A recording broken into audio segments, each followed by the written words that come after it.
yang bertugas mencabut nyawa, malaikat maut, dan yang ditugaskan oleh malaikat maut untuk mencabut nyawa. Yang lain menunggu, menyambut kedatangannya ar-ruh ini, sehingga malaikat berkeliling. Kalau ruh keluar, itu digiring oleh malaikat sampai ke langit pertama.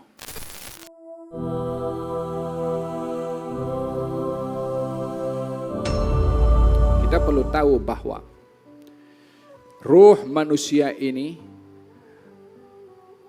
memiliki keistimewaan dan kemuliaan bila beriman kepada Allah lebih daripada arusnya Allah. Di dalam hadis Nabi Muhammad SAW, bila seorang mukmin meninggal dunia dalam keadaan naza', malaikat turun. Bukan satu, tapi ramai. Yang cabut, ya malaikat maut atau yang mewakili malaikat maut. Yang bertugas mencabut nyawa, malaikat maut, dan yang ditugaskan oleh malaikat maut untuk mencabut nyawa. Yang lain menunggu, menyambut kedatangannya ar-ruh ini, sehingga malaikat berkeliling. Bukankah baginda bersabda, kalau kamu berhadapan dengan orang naza', berdoalah yang baik karena doa kamu diaminkan oleh malaikat. Ya, waktu berazab bersama dengan orang naza', malaikat ramai datang, kita tak nampak. Nabi bagi tahu. Untuk apa malaikat itu hadir? Untuk menyambut ar-ruh. Kenapa disambut ini ar-ruh? Sebab rahasia Allah pada manusia itu ada pada ar-ruh. Fa anta birruhi la bil jasadi insanu. Kamu ini dengan ruh, bukan dengan jasad, menjadi insan yang sempurna. Mana ada ciptaan Allah yang diberi ar-ruh, dinisbahkan kepada Allah ruhnya selain daripada manusia. Fa nafakhtu fihi min ruhi. Aku hembuskan kepadanya, kata Allah, daripada ruh aku, daripada urusan aku. Disandarkan oleh Allah kepada Allah Subhanahu wa ta'ala pada ciptaan manusia. Ar-ruh ini ada alamnya tersendiri yang pernah diajak berbicara oleh Allah seperti mana dalam Al-Quran, alastu birabbikum. Siapa yang diajak berbicara oleh Allah? Ar-ruh. Ar-ruh mendahului jasad pada ciptaannya karena jasad gabungan daripada air mani yang dengan sel telur bertukar dengan darah, daging, terbentuk tulang.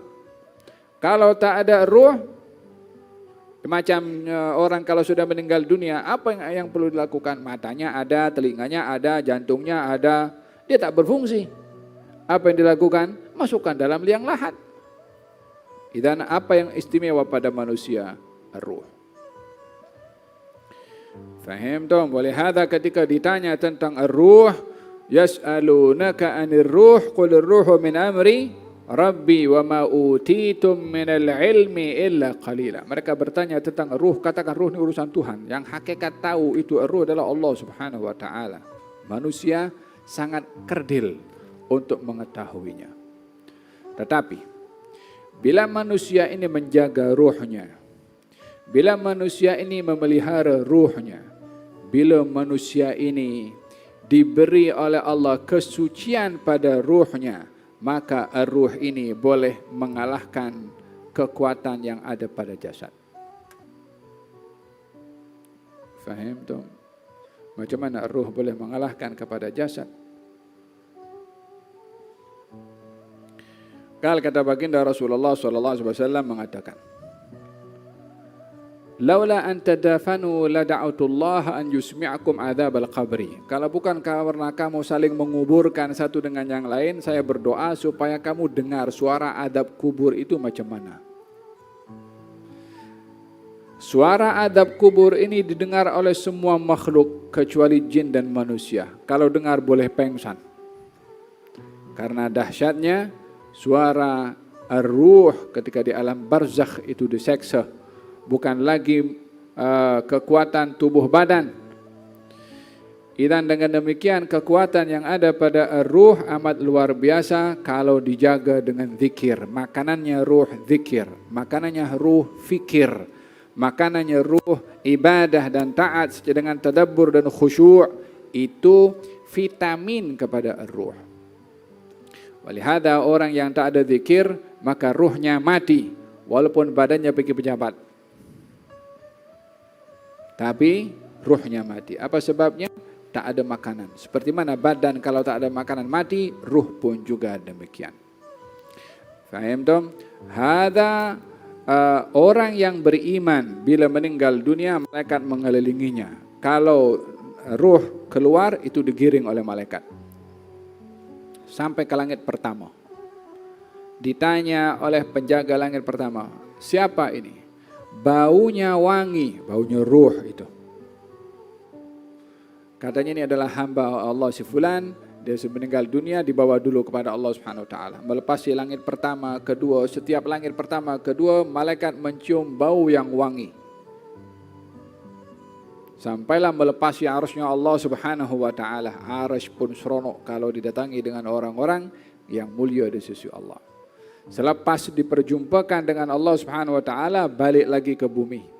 Ya salam, jadi orang meninggal dunia ini yang kerja bukan orang yang sedang nak kafankan, nak mandikan, nak gali kubur. Malaikat buat kerja juga. Manusia sibuk dengan manusia, malaikat sibuk dengan ruh. Malaikat menggiring ruh umpama pengantin. Kalau ruhnya orang baik. Faham tom? Walihada disebutkan di dalam Al-Quranul Karim, "Yuthabbitullahu alladhina amanu bil qawli tsabit fil hayatid dunya wa fil akhirah." Orang yang meninggal dalam keadaan la ilaha illallah, ruhnya dibawa kepada Allah Subhanahu wa taala. Selesai baru kembali ke bumi. Sementara di bumi orang sedang buat kerja. Berapa perjalanan malaikat naik ke atas? Lebih cepat daripada orang buat kerja di bumi itu. Jadi ketika kembali ke bumi, itu ruh tengok dia punya jasad tuh. Dia tahu jasadnya. Walihada dikatakan fil hadis, orang kalau meninggal dunia dalam keadaan baik, kata ruhnya cepatkan, jangan tunggu lama-lama. Sebab proses untuk soalan tu ruh dengan jasad sekali. Sekali lagi jasad belum masuk ke liang lahat, maka belum proses soalan mungkar dan nakir. Dia dah terburu-buru untuk menikmati nikmat kubur. Melambatkan proses itu pengebumian akan melambatkan nikmat yang dia dapat. Makanya dikatakan segerakan kalau dia orang baik. Tapi kalau itu orang jahat, ruhnya juga dibawa oleh malaikat. Ruhnya orang jahat dibawa juga? Ya, dibawa juga. Apa sebabnya? Itu undang-undang yang Allah tetapkan. Walaupun dia jahat, itu adalah ruh yang Allah hembuskan kepada manusia. Tetap itu hambanya Allah Subhanahu wa taala. Tapi sampai di langit pertama, kata pintu langit pertama, siapa ini? Baunya busuk. Belum lagi dibuka pintu, bau busuk sudah dengar. La ilaha illallah. Maka langit tak lepas daripada langit yang pertama ditolak, tak diterima oleh Allah Subhanahu wa taala. Sampai balik ke bumi, jasad sedang diproses untuk dikebumikan. Dia mengatakan jangan dikebumikan, balikkan ke dunia, Dia tahu macam mana nasibnya nanti di barzakh, wal iyad billah.